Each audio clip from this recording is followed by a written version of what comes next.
We all want to help one another. Human beings are like that. We want to live by each other's happiness, not by each other's misery. We don't want to hate and despise one another. In this world, there's room for everyone, and the good earth is rich and can provide for everyone. The way of life can be free and beautiful, but we have lost the way. Greed has poisoned men's souls, has barricaded the world with hate, has goose-stepped us into misery and bloodshed.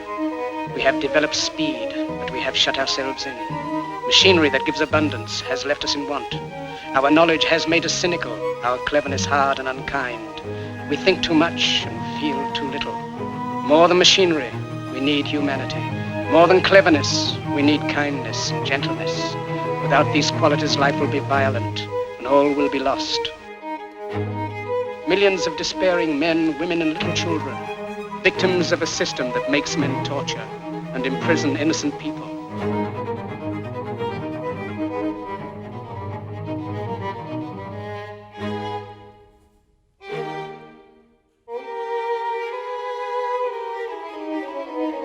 To those who can hear me, I say, do not despair.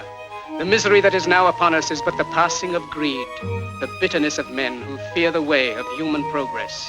The hate of men will pass and dictators die, and the power they took from the people will return to the people. And so long as men die, liberty will never perish.